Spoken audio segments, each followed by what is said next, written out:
पहले कर लेते हैं सीएम पुष्कर सिंह धामी की, जो कि हरिद्वार में थे। हरिद्वार में सीएम पुष्कर सिंह धामी ने सिटी स्पोर्ट्स कॉम्प्लेक्स का उद्घाटन किया है। 22 करोड़ की लागत से यह कॉम्प्लेक्स तैयार किया गया, एचआरडीए ने तैयार किया है। सीएम धामी ने स्पोर्ट्स कॉम्प्लेक्स में बैडमिंटन भी खेला। मुख्यमंत्री पुष्कर सिंह धामी ने हरिद्वार की जनता को करोड़ों की योजनाओं की सौगात दी। इसके अलावा मुख्यमंत्री ने जिले भर के नगर निकायों की कुल 55 करोड़ की कई योजनाओं का शिलान्यास किया, लोकार्पण किया। मुख्यमंत्री ने कहा कि एचआरडीए द्वारा आधुनिक सुविधाओं वाला सिटी स्पोर्ट्स कॉम्प्लेक्स बनाया गया है। इससे यहां खिलाड़ियों की प्रतिभाओं को बढ़ावा मिलेगा।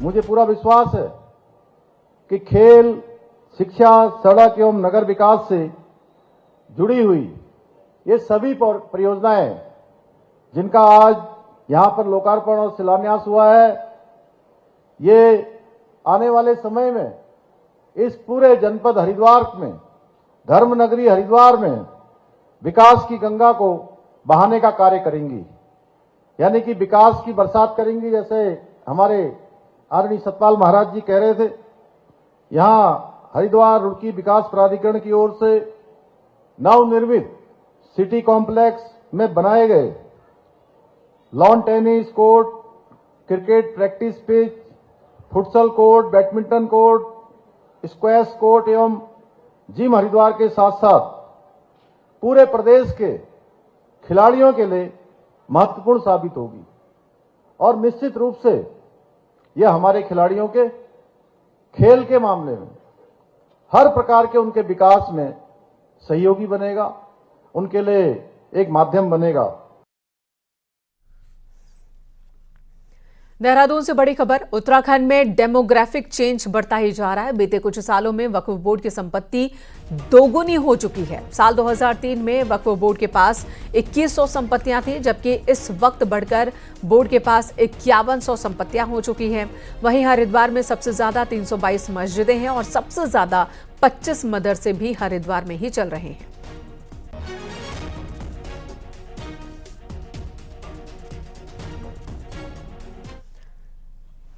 हरिद्वार पहुंचे सीएम पुष्कर सिंह धामी ने एक बार फिर मदरसों की जांच की बात कही। उन्होंने कहा कि सभी मदरसों के रिकॉर्ड्स जांचे जा रहे हैं, गड़बड़ी मिलने पर कार्रवाई भी की जाएगी।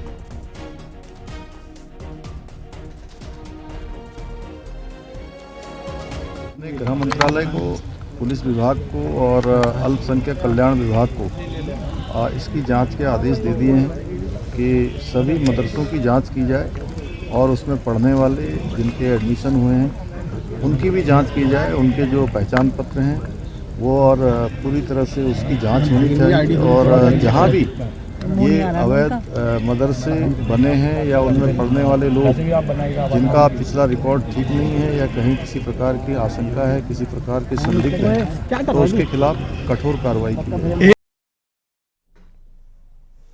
पूर्व कैबिनेट मंत्री हरक सिंह रावत की करीबी दमयंती रावत को सस्पेंड कर दिया गया। टिहरी के कीर्तिनगर में खंड शिक्षा अधिकारी के पद पर दमयंती रावत इस वक्त तैनात थी।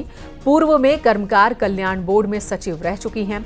कर्मकार कल्याण बोर्ड में तैनाती के दौरान ही वित्तीय अनियमितता के आरोप लगे दमयंती पर और इसी मामले में अब इन्हें सस्पेंड किया गया है। सुनील नौप्रभात इस वक्त हमारे साथ जुड़ चुके हैं, फोन लाइन पर मौजूद है। सुनील, लंबे वक्त से ये जांच पड़ताल चल रही है, दमयंती पर आरोप बहुत पहले लगे थे, हालांकि इसे खारिज किया गया लेकिन अब सस्पेंड कर दिया गया है, तो क्या सबूत मिले हैं?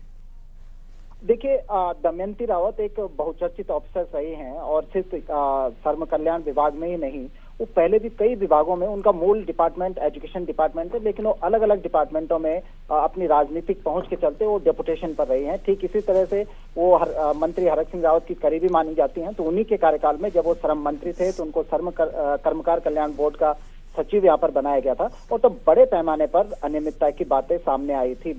हजारों लाखों रुपए की यहाँ पर खरीद हुई है, लाखों रुपए का यहाँ पर लेन देन हुआ है।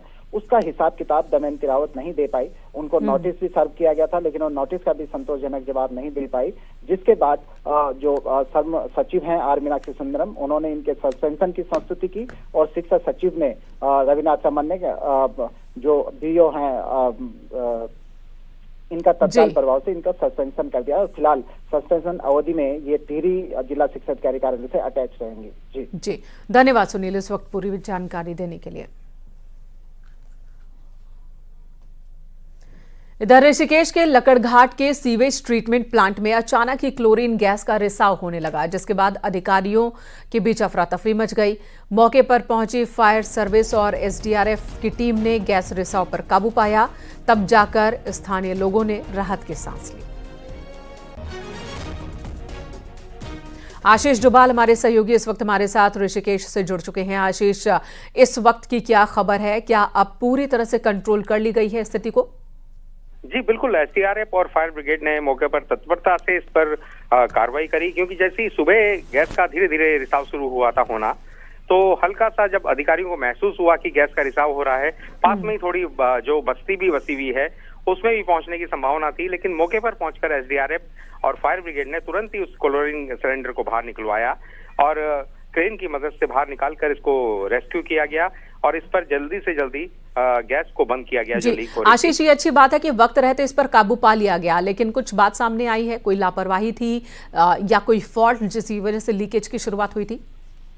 जी, इसमें लापरवाही की तो अभी जांच हो रही है कि किस तरह से हुआ है। टेक्निकल टीम इसको देख रही है, लेकिन ये जो पूरा सिलेंडर था ये सीवर प्लांट के अंदर फिट था ये पूरा, तो इसमें किस तरह से ये हुआ है इसको पूरा अभी जांच कमेटी बैठ रही है, वो पूरा जांच करेगी।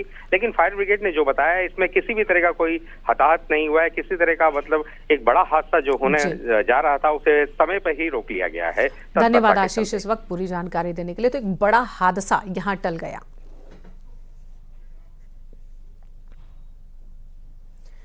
चमोली में बद्रीनाथ हाईवे नंदप्रयाग और चमोली के बीच 21 दिन तक बंद रहेगा। यह फैसला हाईवे से मलबा हटाने के लिए लिया गया। एनएच ने 20 दिसंबर से 7 जनवरी तक 21 दिनों के लिए वक्त मांगा है प्रशासन से। ट्रैफिक रूट नंदप्रयाग, सैकोट, कोठिया, सैंड से डाइवर्ट किया जाएगा।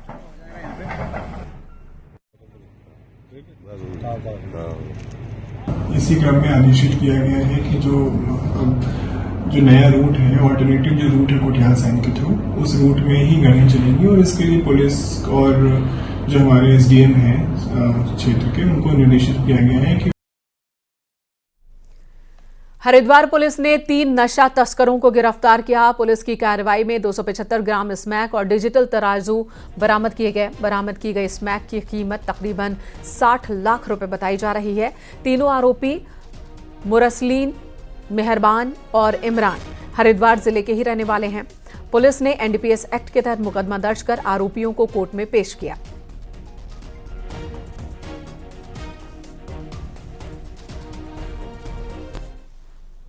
मैं हमारी सीआईयू, एएनटीएफ और हमारी रानीपुर थाना पुलिस की ओर से एक अच्छी कार्रवाई करते हुए 3 अभियुक्तों को पकड़ा गया, जिनसे 274 ग्राम स्मैक जो कमर्शियल क्वांटिटी में पकड़ी गई। एक बड़ी क्वांटिटी है जिसके बाजार की कीमत करीब 55 से 60 लाख के आसपास आंकी गई। पहाड़ों पर सर्दियों में गुलदार का आतंक बढ़ जाता है। अल्मोड़ा के हवालबाग में एक गुलदार मुर्गी बाड़े में पहुंच गया।